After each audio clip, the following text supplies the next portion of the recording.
Hey, good morning. I usually try to do these things for like a Monday morning, kind of my market update, what's going on in the real estate world. And sometimes, if we're being honest, some weeks, not a lot to talk about. So this is one of those weeks. But what I did want to do, I just want to share some thoughts. I was having a conversation just the other day with somebody. They were asking me about like, why would I buy a house right now? If I could rent a house cheaper, I spend less money on rent. Buying a house just seems kind of crazy. So we kind of went down this rabbit hole of the conversation. And the conversation went along the lines of what I'm going to show here. I just took the extra time this morning to kind of pull up some stuff out of curiosity. I just kind of played around with, I just pulled up, went on like Zillow and just show me houses available for rent. I just looked over like over in Tualatin, Tualatin house for rent. And the house popped up. It's like $595,000 kind of a house. Rent was like $3,300, right? So I'll kind of just show you. Here's where how the math broke down. And I say this is what the house is worth because in this case, it was new construction. I could find one for sale, like literally three doors down. It's almost the exact same house. That one was going for like $595. So fine, you can rent that thing for $3,300. Great. To buy it, just looking at kind of current rates, assuming only 3.5% down. So let's just say you're only going to put like 20 grand down on this thing. My ballpark, your buy cost is about $4,100. So in this case, this person's argument was right. If they rent, they're going to pay $800 a month less. And over 5 years, it's $48,000. So, yeah, quick math says, yeah, buying is stupid. I can rent and be way better off. Like, Jeff, why the heck would I ever buy a house if rent is so much less? Hard to argue that, right? All right, here's the thing. You've heard this from me before. As I do some of these things, whether it's these types of videos or in the newsletters or other things, it's just math, right? But we have to go down kind of that math rabbit hole because what we showed notionally is correct. You've got either rent payments or mortgage payments. In this case, rent payments dramatically less, $800 a month. No joke on that one, right? That's attention to getting. Now, the what you don't think about in this piece is what's going to happen to that house if you own it.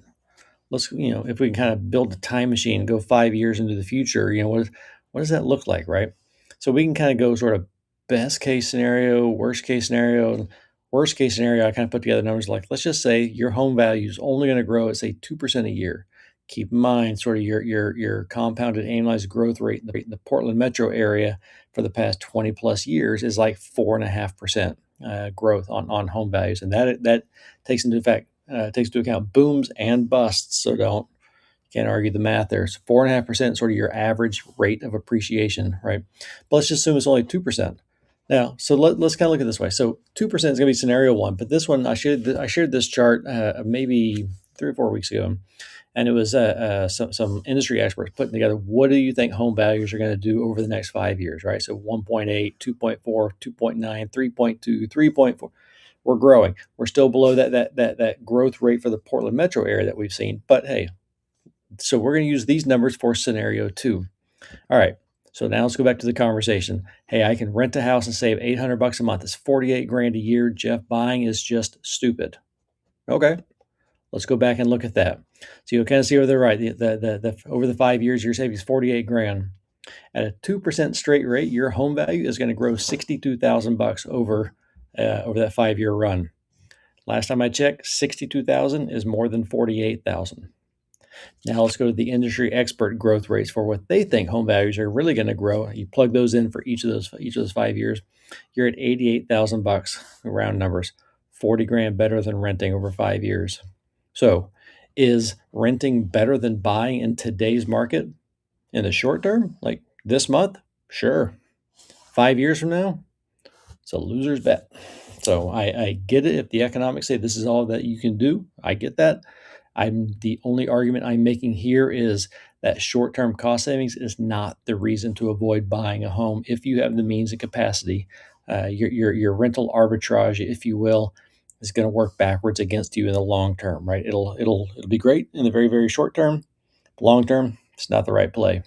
Like I've said on here before 1,000 times, I'll probably say 1,000 more times as I go through these videos. It's just math. All right. That's all I'm going to do this week. Have a good week. Thanks for watching, and try to stay cool the next couple of days. All right. Take care.